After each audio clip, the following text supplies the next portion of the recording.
So there were a few interesting things I wanted to talk about.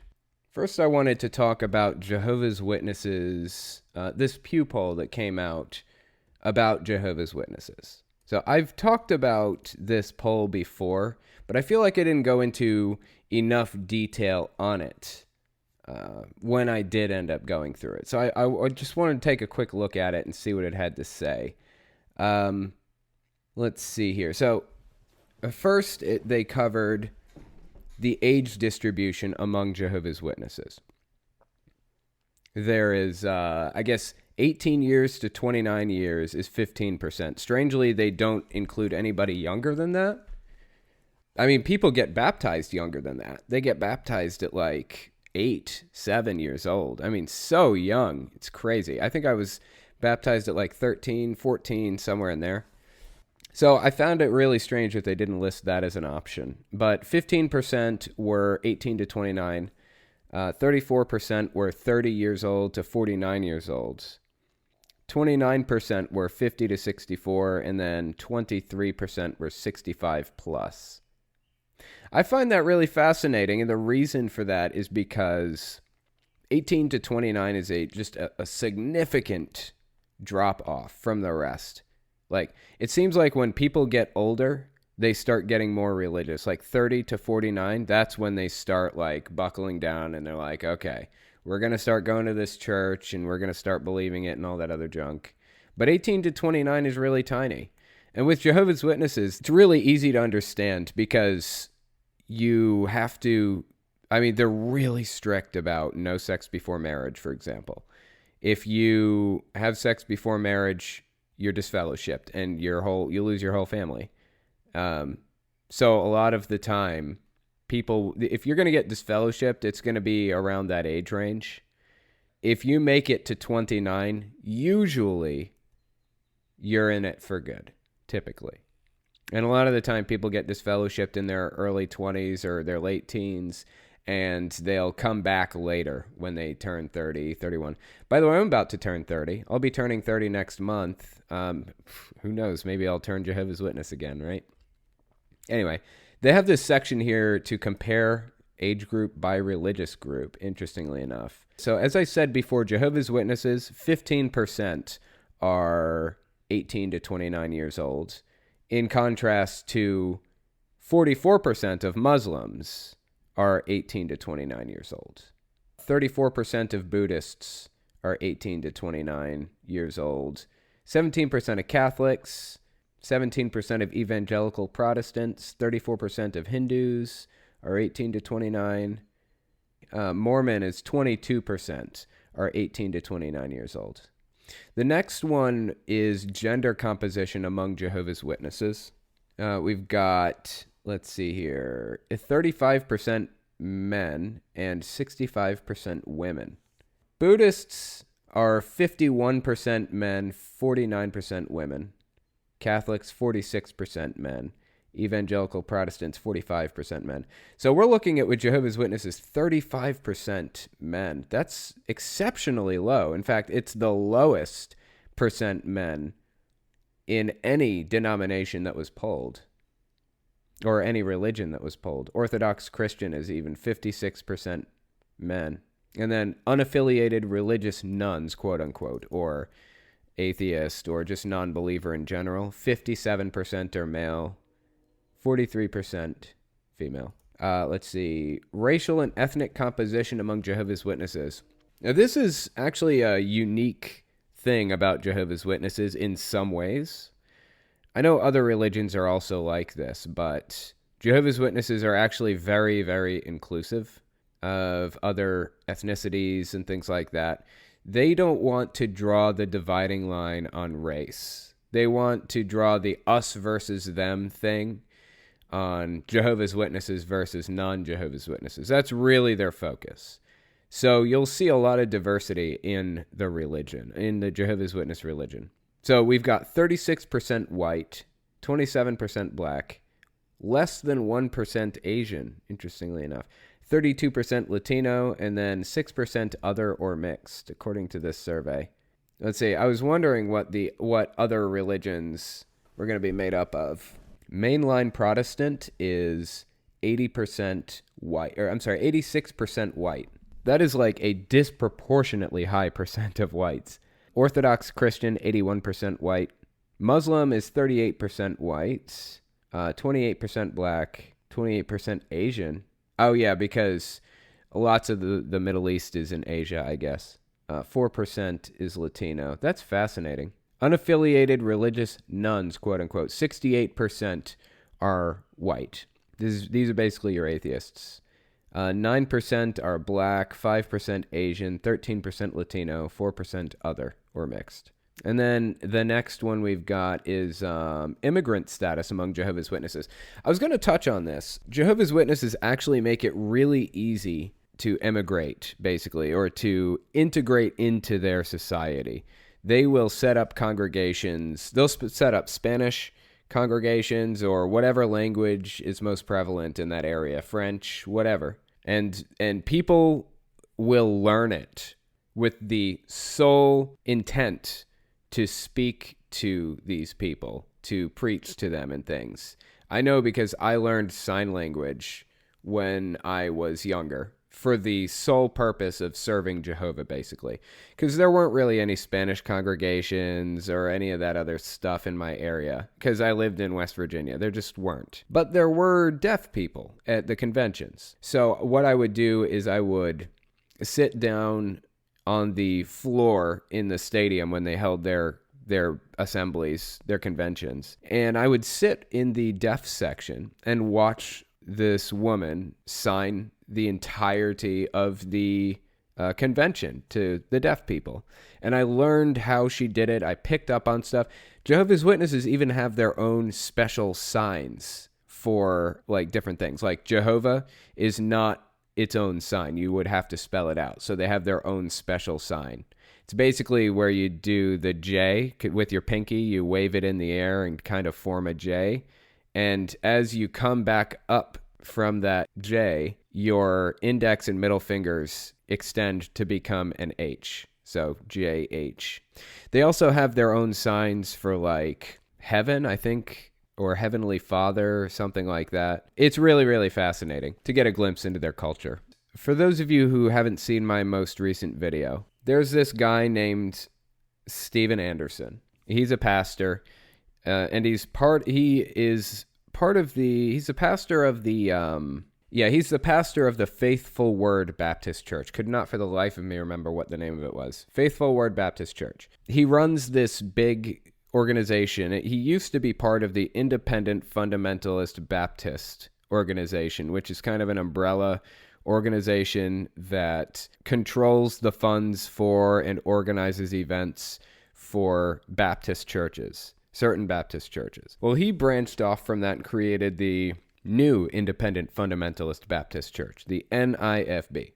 Now, if you thought Independent Fundamentalist Baptists were extreme, these guys are extreme. They are extreme. I'm sure we all know the Westboro Baptist Church, where they're all about going out there with signs and screaming, God hates soldiers and this and that thing, and it gets really, really extreme, right? Well, these guys do the same thing pretty much, except they're bigger. The Westboro Baptist Church has a total of 77 members or something, unless one of them died recently. I think the number is in the 70s, I think. And they kind of stand on their own. Like they're not their own quote unquote organization. But the new Independent Fundamentalist Baptist churches, there are 30 of them around the country. And there are even 2 international ones. And they scream about hate like you wouldn't believe. It's horrific. It's really, really horrific stuff. So Steven Anderson kind of leads it, as far as I know, the NIFB. And he's got some other people involved in it too, of course. But they basically advocate for the death penalty for the LGBT community. If you are a member of the LGBT community, or the GRSM community, as I call it, same thing, then he thinks you should die. He doesn't want to send you to gay conversion camp. He doesn't think it works. You're just gay for life, and he wants that life to end now.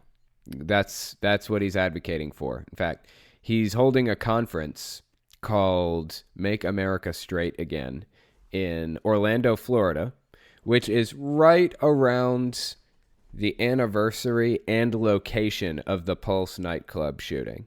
It's really crooked, sad, messed up stuff. Really heartbreaking stuff. So yeah, this is the guy that runs it, or that is heavily involved at the very least. And I found this article from CBS News on it. It says, a controversial pastor from the U.S. has been barred from visiting Ireland due to the strong hate-filled language he uses in his sermons, BBC News reports. Arizona pastor Stephen Anderson said he was supposed to preach in Dublin on May 26th. However, an online petition calling for Anderson to be banned from the country received 14,000 signatures. According to BBC News, Irish Minister for Justice Charlie Flanagan signed an exclusion order for Anderson, which went into effect on May 10th.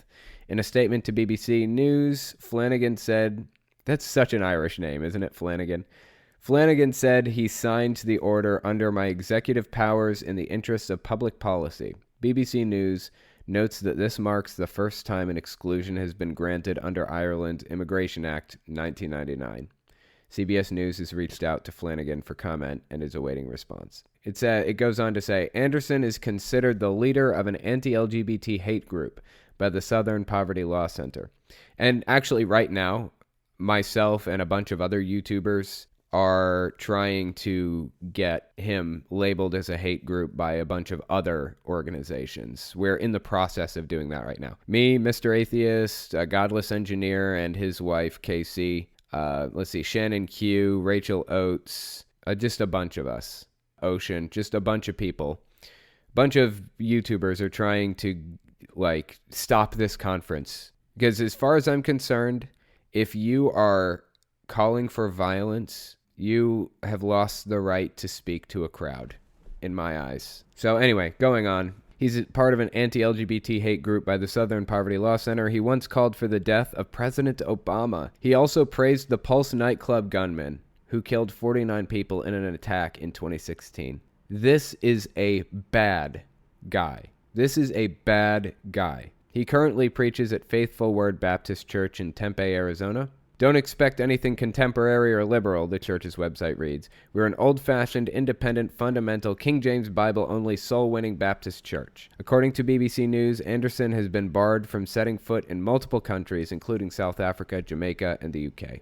This is the very end. In 2016, Anderson was deported from Botswana just 1 week after South Africa barred him. We don't want hate speech in this country. Let him do it in his own country, Botswana's president Ian Khama said at the time. After being arrested, the pastor claimed he was leaving the country voluntarily. God, South Africa has had some real problems, some deep problems. If South Africa is telling you to fuck off, you've got an issue. There is something wrong with you. This is a genuinely bad person. So anyway, that's what we're dealing with right now. That's what the other YouTubers and I have been working on. And if you hear any of the pumpkin stuff, that's what it's all about. One of the pastors, I went through some of this in my video earlier, but I'll just mention it again. One of the pastors associated with this Make America Straight Again conference, Tommy McMurtry, he made a whole video on Mr. Atheist, calling him Mr. Pumpkin because he's the biggest fruit in the world. And it was so funny listening to Jimmy justify this. He's like, I'm not even in the top 10 biggest fruit. It was really funny. Jimmy is just an awesome dude. Anyway, by the way, pumpkins are fruits apparently by the strictest definition. A fruit is something that has seeds on the inside and flesh on the outside. Of course, by that definition, it means strawberries aren't fruit. So it doesn't really add up exactly. It doesn't really make sense. I think a pumpkin is also considered a squash and a berry at the same time. And actually the biggest fruit's the jackfruit, not the pumpkin. But either way, that's what the guy said. Tommy McMurtry called Mr. Atheist the biggest fruit in the world. And Jimmy retaliated by basically buying a domain name with the guy's name, TommyMcMurtry.com. Jimmy owns that domain name. And he put scantily clad people with pumpkins for heads. Let me just go there real quick. I know some of you who are listening to this can't really see it, but this is all Jimmy's doing, and it's really funny. He put a lot of fan art on this website. If you guys can find a way to go to this website at some point and look at it, it's pretty funny. This is all Jimmy's doing. So anyway, I don't know. It's kind of a messed up situation, though, in all seriousness. Like, these are really bad people, and they're spreading a really awful message. And they're taking pride in hating people. There are people that we can all get on board with not liking, right? We can all get on board with not liking people who abuse children, for example.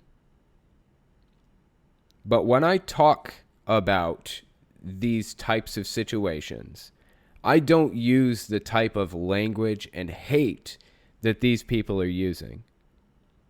I come at it from a sympathetic perspective personally. Like, I'm sorry that their brains are so broken with people who abuse children, for example. They drew they drew the short straw, and they're out of luck now. I mean, I want to get them help. I want to try to protect society from them and help them. I don't want to kill anybody. I don't call them slurs. I mean, especially not from the pulpit. Like, if I said some of the words that these guys are saying when I was younger from the pulpit, I would have had my mouth washed out with soap. It's insane. That it's extremist behavior in the truest sense. Like, they are just going completely off the deep end. Potato, do you have any questions for me by chance? Due to technical issues, we couldn't hear Potato, but the question was from Jane, and it was, what's your opinion on Wicca? I think I've done a video on Wicca before at one point. The thing about Wicca is, as far as I can remember, I think it's a reasonably new religion. In fact, I think it was invented in like the 50s or something like that. I don't know. It's an interesting thing. I don't really buy any of it myself. As far as I'm concerned, they're making equally as improbable and unprovable claims as Christianity or Islam or any other religion makes. It's generally a lot more laid back, though, so that's a point in its favor. I just don't buy any claims that don't really come with evidence, and some things you just kind of have to take on faith. So, and I think that's one of the things. But anyway, yeah, check the video out I did on it. It's been a really long time, though. Do you have another one? From TJ Merlot. Have you run into any other Jehovah's Witnesses since your disfellowshipping? And if so, how did you handle it? Yeah, I do run into Jehovah's Witnesses from time to time. Actually, I was on Twitter the other day, and I ran into a Jehovah's Witness who just randomly appeared in my feed. I was talking to some friends on Twitter, and this Jehovah's Witness appears and starts preaching to me. It's like, what are you doing? What are you doing? Do you know who I am, even? Like, I'm one of the biggest apostates ever at this point. So, anyways, the guy is, like, shoving Jehovah's Witness literature down our throats from Twitter. He's probably trying to count field service time. And I said, do you know who I am? And he said, no, I don't know who you are. And I said, I run a YouTube channel, and I'm an ex-Jehovah's Witness. And he said, were you ever disfellowshipped? Were you baptized and then disfellowshipped? And I said, yes, I was. And then he just instantly blocked me. Honestly, it seems like a super straightforward, simple reaction. Like, who cares? Just move on with my life. I didn't know him before, and I don't know him after. But that kind of shit sucks. It still hurts. It still hurts to know that there's somebody out there that, like, actually wants me dead. And when I was dealing with all this LGBT stuff, like all of this hate being flung at them, that's one of the ways in which I tried to empathize, because I'm not part of the GRSM community. I'm not gay or any of that. So empathizing with that type of situation is difficult if you haven't experienced it. So the way I came about it was just remembering how I'm treated by a subset of society. As an ex-Jehovah's Witness, these people actually want me dead. They won't look at me. They won't give me the time of day if they find out that aspect of my life. And whether it really affects me in my everyday life or not, it does still suck to know that there are people out there like that. So, do you have another question for me? From Gayboy89. In your opinion, what is the most interesting aspect of Catholicism?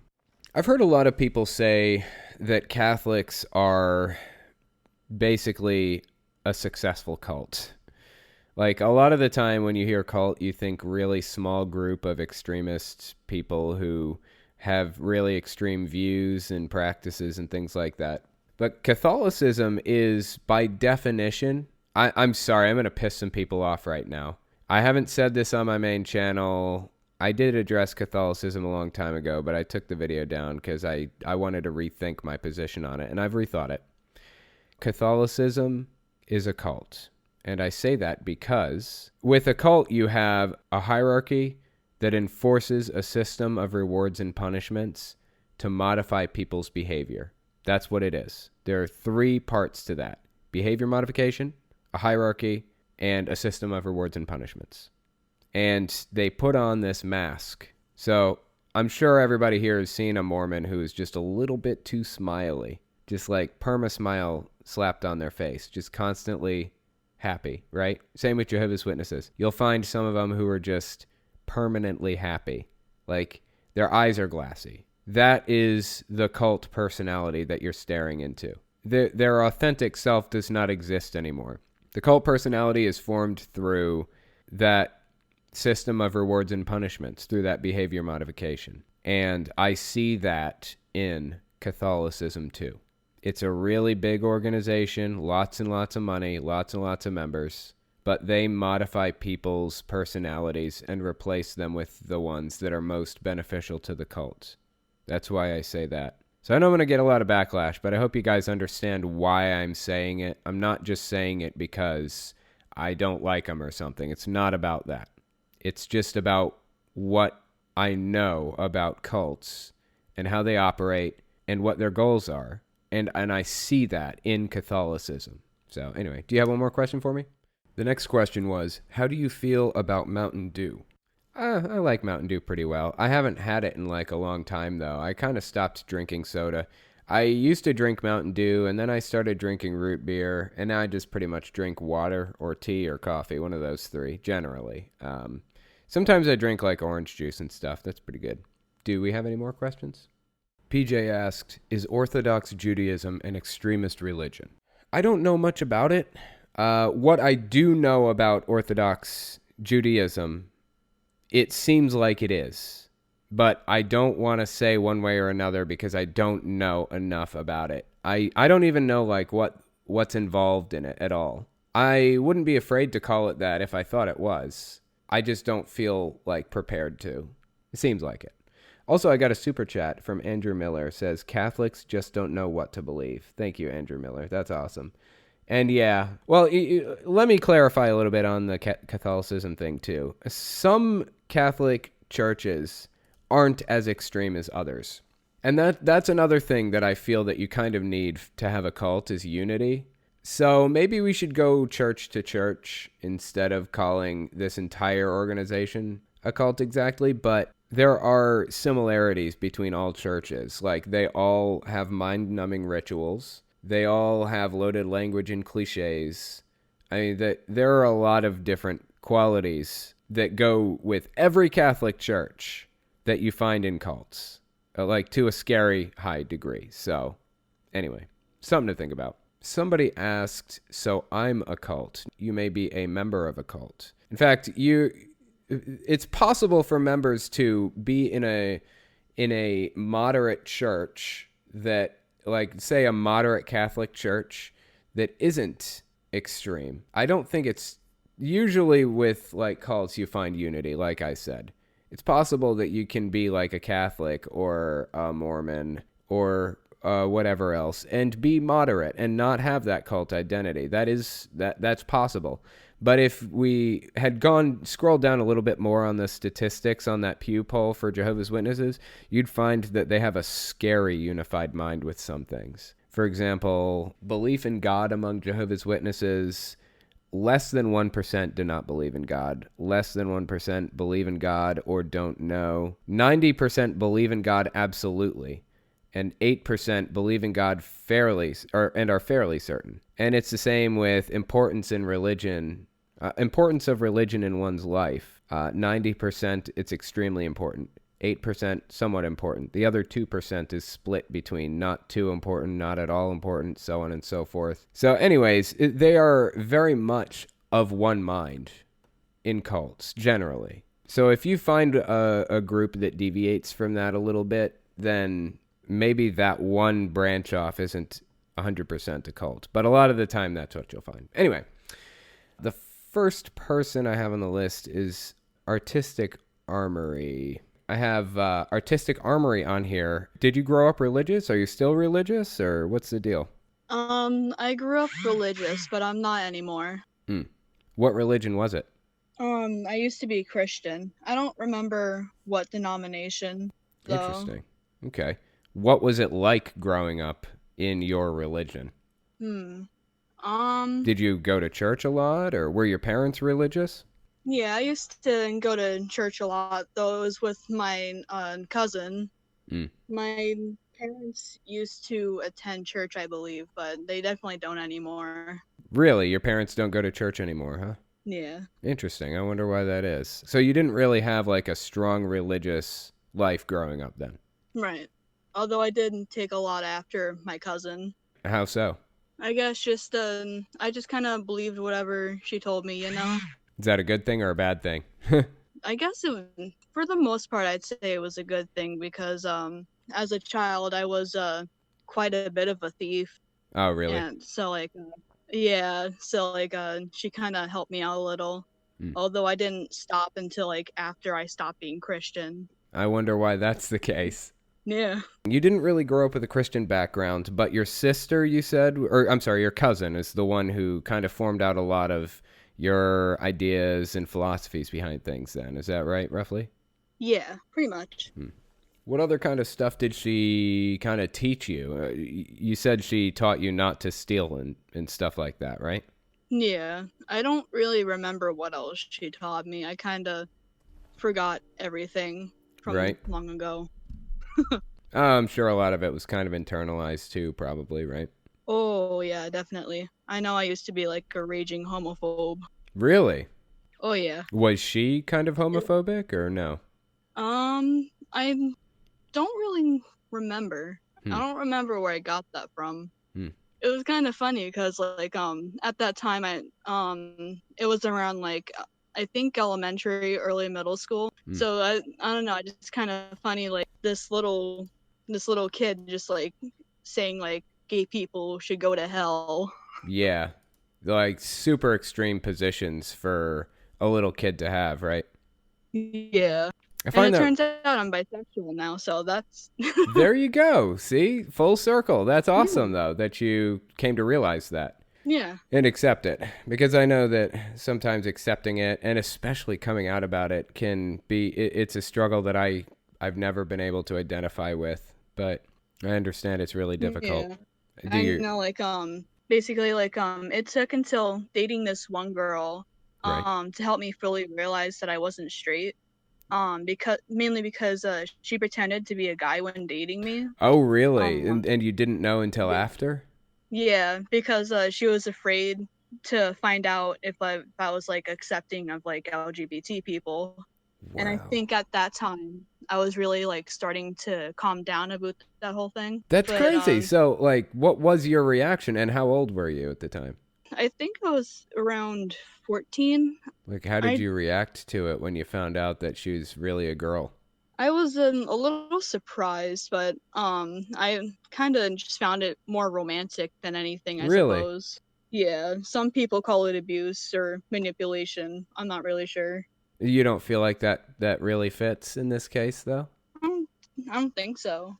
I can't even imagine a situation like that for myself, or what I would do in that situation. I mean, I am as accepting as they come, but I just couldn't Yeah, continue a relationship with somebody like that. I just would not be able to. yeah, that's pretty understandable. So now you're here. Are you happy with like your viewpoints on things and stuff and how they've evolved, that kind of thing? Definitely. I know when I was younger, past the Christian phase and past the anti-religion phase, I kind of got like pretty extreme in my political views. For example, I Mm, used to be like very, very far left, mm. but now I've kind of like chilled out and I'm more like center left or Mm. center right. In what ways were you politically extreme? Basically, I was willing to like try and like murder cops and Mm. government officials. Right. That is I pretty extreme. Oh yeah, I remember like one time I was just nonchalantly talking about it in a forensics class, and the period after I got sent to the mental hospital for it. Really. Yeah. That is insane. Well, I mean, at least you ended up getting help for it, right? Oh yeah, definitely. I feel so much happier now. Yeah. Sometimes it's really I hard used to get through that and get to the happy part. Yeah, I used to be very, very paranoid about the government coming after me. Do you mind telling me what country you live in? Are you in the US or? Yeah, I live in the US. Oh man, I was gonna peg you for a Canadian, because of how you say about. I thought Canadian for sure. Yeah. That's cool. But anyway, I Part appreciate you Canadian. coming on and talking to me. It's been a really interesting conversation. But maybe I'll talk to you again one of these days. Okay? All right, it was fun talking to you. Yeah, for sure. I went through kind of a politically extreme phase too, but mine was more right wing extremism for a while, and now I'm no longer right wing at all. I'm left wing for sure. I'm very liberal in most ways. I also have some libertarian qualities to my viewpoints. Like for example, I don't think that the government should be involved in my love life at all. I don't know why the government's involved in my love life. I don't know why they have to be involved in my girlfriend or whatever else. That specifically for me, that means I don't ever know why anybody would get married, aside from tax benefits and medical insurance. That's it. And I would be willing to get married for those reasons, but I just don't see any other like I can handle the commitment between my girlfriend and myself just fine. And I can guarantee you that gay couples can handle their commitments with each other just fine. They don't need the government up in there. But denying them those benefits like tax and insurance benefits, which are really really important, that everybody else gets except for them, that is not giving equal rights to everybody. So either we should just abolish marriage or give it to everybody. That's the way I see it. The next person on the list is M the Spooky Witch, I think. So tell me, like, what religion were you originally? Are you still religious or? Well, I went from a Christian Baptist to a Luciferian witch. Really? A Christian Baptist to a Luciferian witch. So tell me about Luciferianism a little bit. Well, okay, there's different types of Wicca, so it's just kind of a branch of that. Me specifically, I do things in devotion to Lucifer. We view Okay. him as the like he taught people how to think freely and like philosophy and all that. He taught people, just kind of sorry when I'm nervous, it's hard for me to talk. Oh no, don't But worry about it. basically, we'll see Lucifer, the name in Latin translates to the morning star, light bringer. Mm-hmm. And so that's how we kind of see him as the bringer of light, the bringer of like knowledge to mankind. He taught people to stray away from God and to think for themselves. Okay, so that's kind of the Yeah, philosophy behind it then. for me anyway. Some people kind of vary on that. It's Mm. very kind of, it's kind of open to other people's interpretation, but that's generally what it's about. Okay, that makes sense. So that was Luciferian Witch. That's what it's called, right? Yeah, yeah. Well, Okay, that's what I call myself. Some people call okay, themselves a satanic witch, but okay. I think So Lucifer sounds more elegant. yeah, I think so too. That is pretty elegant. So what about you said you came from a Baptist denomination Yes, originally? yes. Well, my parents, they identify as Baptist, Hmm. and they weren't like always going to church. We started going to church when I was 6 because they got invited, but we stopped going because mainly we stopped going because we had some land out in East Texas, and every weekend we had to go and maintain it, so we weren't always able to go to church. And also because my mom was a little upset because they started preaching Leviticus, and she had a gay uncle, and she didn't like that they were talking about that. Oh, So that's why we left. They're Baptist, but they're very like open-minded and stuff. are they independent fundamentalist Baptists by chance? Do you know? Well, I mean, they just call themselves Christian, but Okay, they don't like go to church or anything.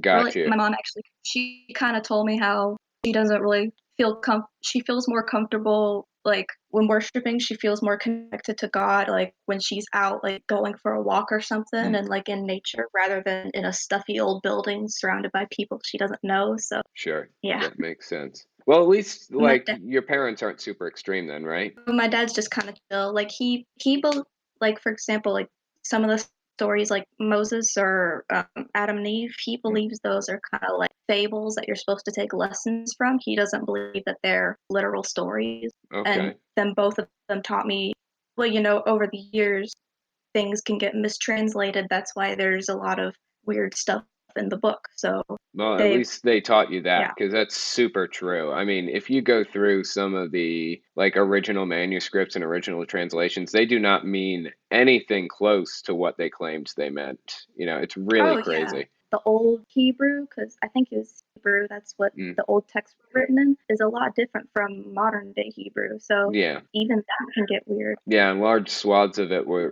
written in Aramaic too. Like multiple books, multiple Bible books were Aramaic and just it's not the same at all. But you can actually there are parts of the Bible where you can read it and like the New Testament and see where the New Testament authors were trying to make things fit the Old Testament's Exactly. predictions. Kind of gives you a Ex- glimpse into their mindset. exactly. So I was never baptized. My parents were always like, they always told me, get baptized when you're comfortable.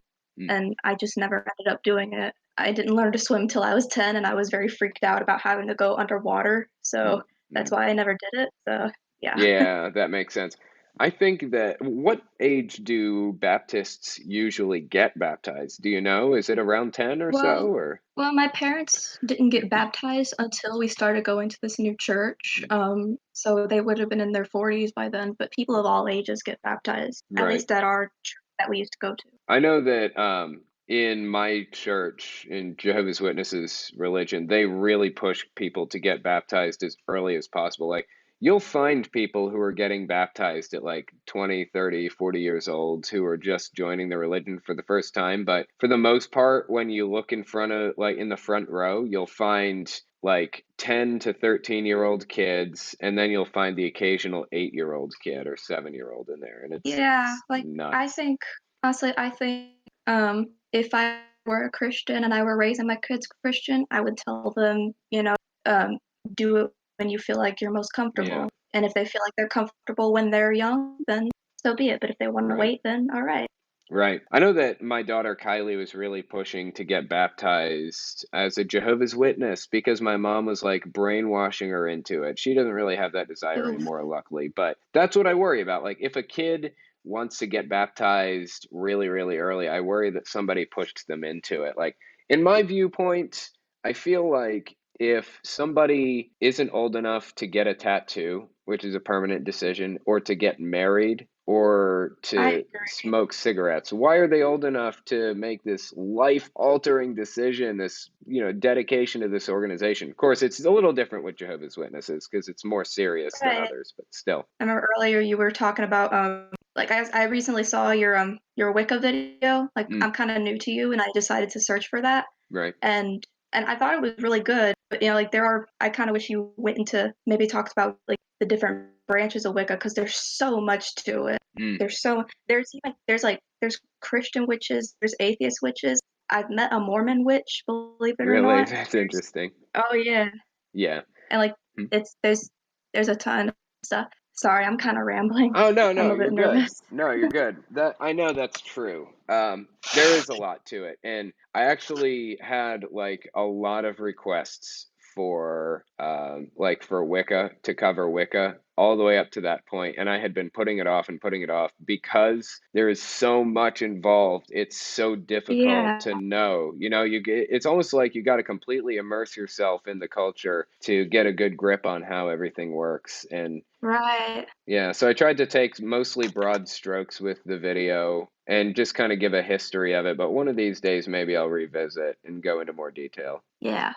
But Because, like me personally, like I said, I was a Luciferian witch, but I'm also agnostic too. mm, So they can kind of, because I mean, yeah, they can kind of mix together. It's very, yeah, It's just so much. Yeah. Yeah, there is a lot to it, and it is really fascinating. And like I said, one of these days I will cover it again. But anyway, appreciate you coming on and talking to me. It's been an interesting conversation. Maybe we'll talk again, okay? All right. All right. Let's see if I can get Brett. Oh, God, I have to pronounce the name again. I'll just let him say it. You're on. Can you hear me?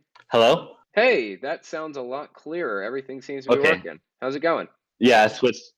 Pretty good. I switched to a Bluetooth headset, so hopefully that sounds Perfect. better. All right, yeah, it sounds perfectly clear now. So tell me about this. Like you're an ex-Jehovah's Witness. Like tell me or just start from the day you're born and just go from there. Well, I was born. I think I'm third generation. My grandparents, on my dad's side, is my grandfather's still an elder. My dad was an elder growing up for most of my life, and then my mom's mom was in it. So I grew up in the witnesses, and I got baptized at 15. So I'm 25 now, so it's been about 10 years. And then I got married, and actually my wife has a YouTube channel called Bravely You. I'm not sure if you've seen it. I don't think so. Here, let me. Can you spell it? It's just like Bravely and then you. Bravely and then you. Okay. I'll Yeah, give that a look she later on. has. Yeah, she has about 23,000 subscribers. But basically, Really? we're activists. Yeah, we're activists against Jehovah's Witnesses. Huh. Okay. Wait a minute now. I'll just pull this up real fast and take a look. See here. Yeah, Let's see. How have I she never? grew up as well. We're recent. Like we just started a month ago. And you got So 23,000 subscribers already?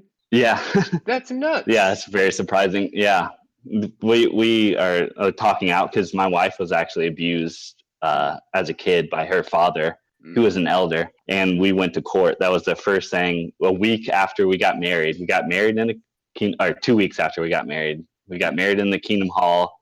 Went on our honeymoon, and then the week after we went to court, took our father to court, That and is he's put crazy. away for 41 Very years, nice. something like that. I'm really glad to hear that. Like I always hate to hear the stories, but I'm always glad to hear the outcomes of those stories. And actually, I think it looks like at some point I have seen one of the videos. It appears to be like grayed Oh out, yeah. so I've seen it. That's kind of strange. I don't remember, but anyway, I will check that out for sure. That's super interesting. Yeah, she A tells her month, story huh? on there. Yeah, I can't believe you guys have been Yeah, a around and I month. didn't know about it. Yeah, she's had a podcast for a while, but it's just been Hmm. on the podcast for like I think 3 months or something like that. So, but Right, once she did a YouTube, it kind of shot off. right. I think it And took she me has an Instagram. I think it took me like a year and a half to get to that point. So that's pretty impressive. That's awesome that you made it up there. So you were Yeah. also Jehovah's Witness, you said, right? Your grandparents were Jehovah's Yep. Witnesses. Yeah, my grandfather came in the truth when he was The I think in his truth, 20s. So right? yeah, the the truth. Sorry, I Yeah. was doing quotations. Sorry. Yeah, yeah, I do it too, but still. But yeah, I think both of my parents are first generation, so I guess you could call me second generation. But Yeah, I think my wife goes back. I think she says she's fifth generation, so that is she's been in it. insane. Her family's been in it forever. Yeah, I mean, they may have even been like Bible students, original Bible students at that point. Yeah, yeah, I think so too. I'm glad that we all got Yeah, out of it though, because that is just yeah, I'm glad. Yeah, the only part that sucks is losing like family and stuff. Like yeah, my wife lost her sister, which was basically the only family member that stuck with her because yeah. her mom took her father's side, so they're W- gone. What about you? Did you lose any?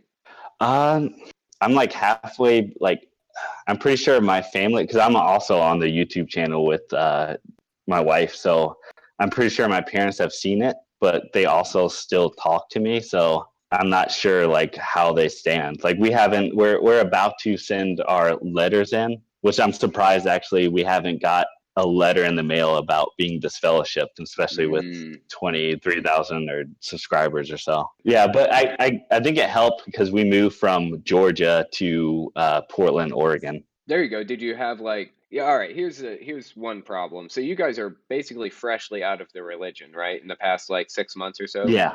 Okay. I've been out for like 12 years now, and when I was in it, computer Mhm. records didn't exist at all. So they had like physical Yeah. publishers cards that had your information on them, and they had to mail them to the new congregation. So it was really easy to just Mhm. kind of fade out of existence and nobody be any the wiser. But I guess it's a little bit harder to do now, to kind of fade. Yeah. Is that what you did? Just move congregations and then just not really show up to the new one anymore? Yeah, we didn't. The time we left Georgia was 7 months ago, so we already knew it wasn't the truth. Yeah. So Yeah. we left knowing that we were never going back, and Right.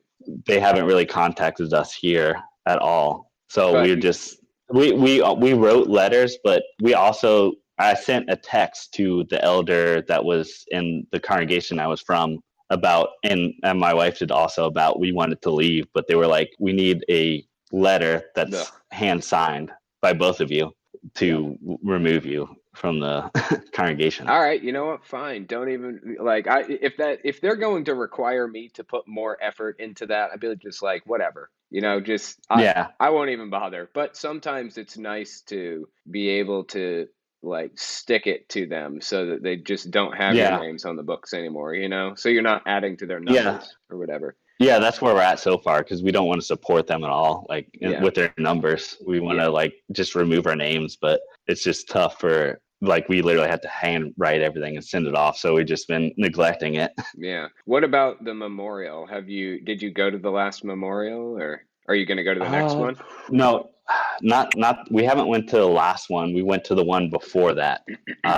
With that's actually, I think, was our last. No, wait, we went to because the last memorial happened. Not the last one, but the one before that. Mm. And then we went to the special meeting.